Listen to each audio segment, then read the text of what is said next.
salah satu ciri dari jiwa yang sehat adalah kemampuan untuk mengendalikan diri. Menarik, oke, Prof. Ya. Ya. Apalagi dalam bulan puasa sekarang ini, ya toh? Nah, saya ingat kepada hadis Rasulullah yang menyatakan bukanlah puasa itu sekedar menahan lapar dan haus. Sesungguhnya puasa itu menahan diri dari perbuatan-perbuatan yang sia-sia, perbuatan yang kotor dan keji. Jadi perbuatan, perilaku, behavior. Agama ini berperan.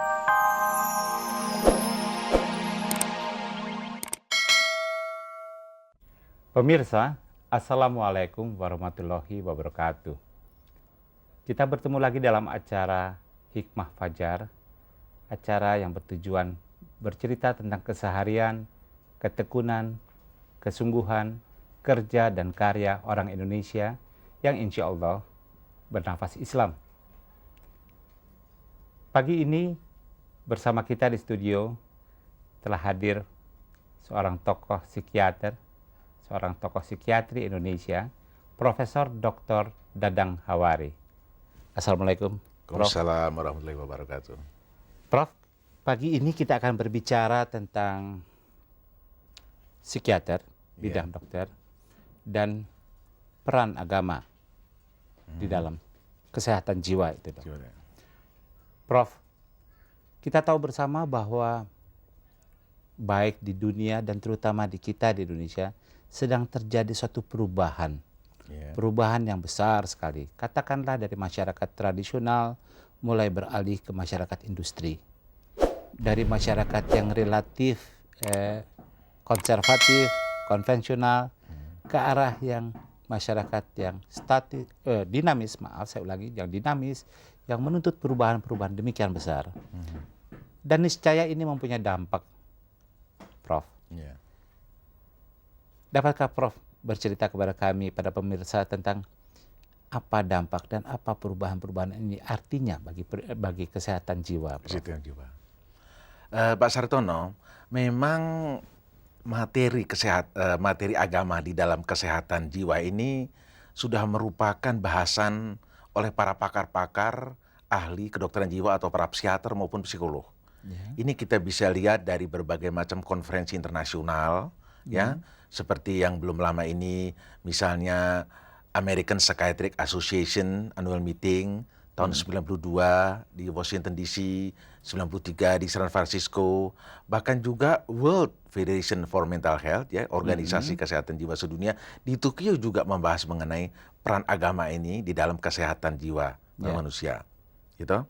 Nah, dalam hal ini agama memang berperan karena sekarang para pakar menyadari baru akhir-akhir ini saja, bahwa di dalam memahami manusia seutuhnya itu, dulu hanya dilihat dari 3 dimensi. Manusia sebagai makhluk biologik. Pertama. Kedua, manusia sebagai makhluk psikologik kejiwaan. Dan manusia sebagai makhluk sosial. Ternyata ada satu yang dilupakan, yaitu manusia sebagai makhluk religi, makhluk kerohanian. Sebab dari sekian banyak kebutuhan dasar, basic needs, salah satu yang dilupakan selama ini dalam waktu yang lalu tentunya yaitu basic spiritual needs, kebutuhan dasar spiritual, kebutuhan dasar kerohanian. Nah, dengan memahami 3 dimensi ini baru bisa mengerti manusia seutuhnya dan problem-problemnya. Yaitu dibutuhkan satu dimensi. Dimensi itu lagi. Nah, disinilah agama ternyata berperan, khususnya di dalam bidang kesehatan, kesehatan jiwa khususnya. Karena salah satu jiwa yang sehat adalah kemampuan seseorang untuk mengendalikan diri, self control. Itu salah satu jiwa yang sehat. Dan agama, saya ulangi, Prof, karena ini penting sekali. Salah satu ciri dari jiwa yang sehat adalah kemampuan untuk mengendalikan diri. Menarik, oke, Prof. Apalagi dalam bulan puasa sekarang ini, toh? Nah, saya ingat kepada hadis Rasulullah yang menyatakan bukanlah puasa itu sekedar menahan lapar dan haus. Sesungguhnya puasa itu menahan diri dari perbuatan-perbuatan yang sia-sia, perbuatan yang kotor dan keji. Jadi perbuatan, perilaku, behavior. Agama ini berperan untuk menahan diri orang dari perbuatan-perbuatan yang tidak baik tadi. Nah, ini salah satu ciri jiwa yang sehat. Jadi komponen agama yang selama ini dilupakan ternyata berperan buat kesehatan jiwa manusia, ketenangan, kesejahteraan, ya bebas dari stres, risau, depresi dan sebagainya itu. Jadi yang selama ini sampai tahun 60-an itu sementara pendapat di masyarakat katakanlah modern, di masyarakat Indonesia yang mengatakan bahwa agama tidak lagi relevan dengan modernisasi, ternyata mengakibatkan hilangnya sesuatu pada masyarakat. Hilangnya sesuatu. Sekarang sudah dikoreksi. Kalau kita belajar dari pengalaman negara modern dan industri di Amerika misalnya, itu kira-kira 1960-an itu agama ditinggalkan. Dan baru tahun 80-an orang mengkaji ulang agama itu. Kebutuhan itu ditemukan. Ya. Nah, demikian itu. Sehingga sekarang animo di Amerika itu tentang keagamaan sudah mulai banyak belajar agama orang. Secara ilmiah, secara penelitian juga dilakukan aspek agama itu. Baik, Prof. Psikiatri adalah cabang dari ilmu kedokteran. Benar. Ya. Ilmu yang katakanlah oleh banyak orang dianggap sebagai sangat mandiri, ya, Ya. rasional, mengutamakan nalar. Ya. Tetapi ternyata agama masuk. Masuk, iya. Ya. Penting. Penting, betul. Ya. Bisa lebih lanjut, Prof.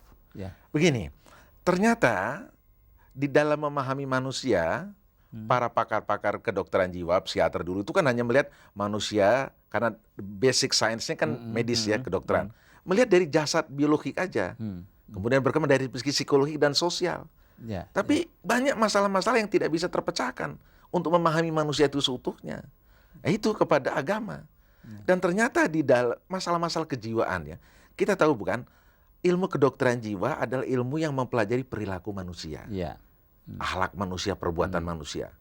Nah, perilaku, behavior, perbuatan itu apa? Itu kan tidak lain daripada cerminan alam fikir dan alam perasaan manusia itu. Menjelma dalam bentuk perilaku atau akhlak. Nah, agama itu para nabi diutus, Nabi Muhammad diutus untuk memperbaiki akhlak manusia. Supaya akhlak manusia, perbuatan manusia itu baik, pikirannya tentunya harus baik, perasaannya juga harus baik. Jadi di sini ada interface ya, titik singgung antara ilmu pengetahuan dalam hal ini diwakili oleh ilmu kedokteran jiwa dan agama. Ya. Temu. Penting jadinya di situ. Dan ternyata tetap kedua-duanya sesuatu yang nalar ya. Agama adalah sepenuhnya adalah nalar. Prof, kita tahu juga bahwa di dalam psikiatri itu ada tindakan-tindakan prevensi, tindakan-tindakan terapi, rehabilitasi. Ya. Nah, peran agama dalam prevensi, rehabilitasi dan terapi ini secara lebih jelas contoh-contohnya. Baik. Itu sudah dilakukan penelitian seperti yang saya kemukakan, yang pernah saya ikuti konferensi dari American Psychiatric Association tahun 92 di Washington DC, kemudian juga American Psychiatric Association Annual Meeting di San Francisco bulan Mei 93, dibahas mengenai komitmen religius, ya, komitmen agama di dalam bidang kesehatan ataupun kedokteran jiwa khususnya. Dan di situ memang banyak penelitian-penelitian yang dilakukan. Betapa agama ini berperan dalam kehidupan manusia. Ya, bahkan di dalam penyakit-penyakit. Ada 3 kesimpulan dari berbagai penelitian sekian banyak yang dilakukan. Ya. Pertama, bahwa komitmen agama yang kuat pada diri seseorang itu dapat melindungi dan mencegah seseorang dari jatuh sakit. Itu satu, ya. Kita ulang pelan-pelan, karena ini penting. Komitmen agama yang kuat mengurangi seseorang untuk risiko jatuh sakit. Prevensi. Ya, prevensi. Okay. Nah, andai kata pun orang itu sakit, namanya juga manusia, bisa sakit ya. Maka orang itu mempunyai kemampuan, ability to cope, mempunyai kemampuan untuk mengatasi penyakitnya. Jadi tidak berkepanjangan. Jadi dia mempunyai kekuatan kerohanian. Ya. Yang ini menguntungkan di dalam terapi.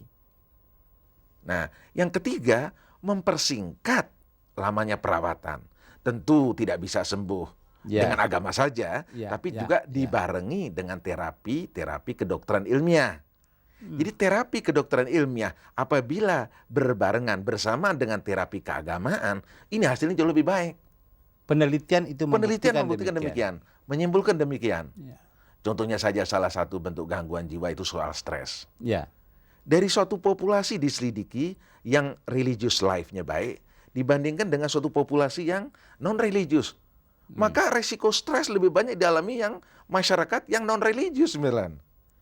Contoh yang lebih lagi, misalnya pada kasus bunuh diri. Ternyata mereka-mereka yang komitmen agamanya lemah, resiko untuk bunuh diri 4 kali lebih besar. Ya begitu. Banyak contoh-contoh lain.